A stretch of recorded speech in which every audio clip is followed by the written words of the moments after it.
ಶುಭೋದಯ ಸ್ನೇಹಿತರೆ. ಏನಂದರೆ ಈಗ ಹಾಕಿದ್ದೀನಲ್ಲ ಮ್ಯಾಟ್ರು, ಇದ್ರ ಬಗ್ಗೆ ನನ್ನ ಮಗಳು ಒಂದು ಮಾತು ಕೇಳಿದ್ಲು. ಪಾಪ 10 ರೂಪಾಯಿ ಕದ್ರೂ ಜೈಲು ಶಿಕ್ಷೆ ಆಗುತ್ತಾ ಅಂತನ್ನುವಂಥ ಮಾತನ್ನು ಕೇಳಿದ್ಲು. ಅವಾಗ ನಾನು ಹೇಳಿದೆ, ಹೌದಮ್ಮ, 1 ರೂಪಾಯಿ ಕದ್ರೂ ತಪ್ಪೆ, 10 ರೂಪಾಯಿ ಕದ್ರೂ ತಪ್ಪೆ, ಲಕ್ಷ ಕದ್ರೂ ತಪ್ಪೆ, ಅಡಿಕೆಗೆ ಹೋದ ಮಾನ ಅಣೆ ಕೊಟ್ಟರು ಬಾರದು ಅನ್ನೋ ಥರ ಇರುತ್ತೆ ಅಂತೇಳೋ ಮಾತು ಒಳಗೆ ಹೇಳಿದೆ ನಾನು.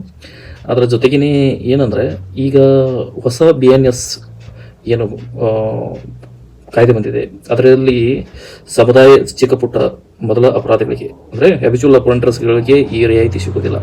ಯಾರಾದರೂ ಅಪ್ಪಿತಪ್ಪಿ ಮಾಡಿದ್ರೆ ಅವರಿಗೆ ಸಮುದಾಯ ಸೇವೆಯಂತಹ ಶಿಕ್ಷೆಗಳನ್ನು ನೀಡಬಹುದು ಅನ್ನುವಂತಹ ವ್ಯಾಖ್ಯಾನವನ್ನು ಮಾಡಲಾಗಿದೆ. ಆದರೆ ತಪ್ಪು ತಪ್ಪೆ. ಹಾಗಾಗಿ ನ್ಯಾಯಾಲಯದಲ್ಲಿ ಇಂತಹ ಚಿಕ್ಕ ಪುಟ್ಟ ತಪ್ಪುಗಳು ಏನಾದರೂ ಇದ್ದರೆ ಅವರು ಕ್ಷಮಿಸ್ಬೋದು ಮತ್ತು ಬಿಡಬಹುದು. ವಿವೇಚನಾಧಿಕಾರ ಅಂತ ಇರ್ತದೆ.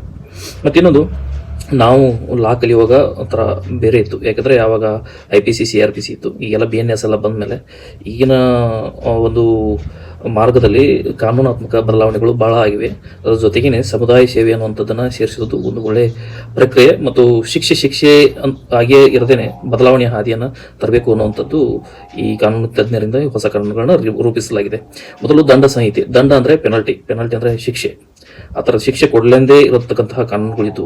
ಯಾಕಂದರೆ ಮೆಕಾಲೆ ಅವರು ಇದನ್ನು ಬರೆದಿದ್ರು, ಏನಂದರೆ IPC ಬರ್ತಿದ್ದು. ದಂಡ ಸಂಹಿತೆ ಅಂದರೆ ಶಿಕ್ಷೆನೇ ಅದರದ ಮೂಲ ಉದ್ದೇಶ ಅನ್ನೋ ಥರದಲ್ಲಿತ್ತು. ಅದನ್ನು ಬದಲಾವಣೆ ಮಾಡಿ ಕೈದಿಗಳ ಅಥವಾ ಯಾರು ತಪ್ಪಿತಸ್ಥರಿರ್ತಾರೆ ಅವರನ್ನು ಮುಖ್ಯವಾಹಿನಿಗೆ ತರುವಂಥದ್ದು, ಅವರಲ್ಲಿ ಅಂದರೆ ಪುನರ್ವಸತಿಯನ್ನು ಮಾಡುವಂಥದ್ದು, ಅಂದರೆ ಅವರಿಗೆ ರಿಹ್ಯಾಬಿಟೇಷನ್ ಥರ ಹೊಸ ಜೀವನವನ್ನು ಕೊಡ್ತಕ್ಕಂಥದ್ದು ಪೂರ್ವ ಕಾನೂನಿನ ಮೂಲತತ್ವ, ನ್ಯಾಯಶಾಸ್ತ್ರದ ಮೂಲತತ್ವವನ್ನು ಬಳಸ್ಕೊಂಡು ಈ ಕಾನೂನುಗಳು ಮಾಡಿದ್ದಾರೆ.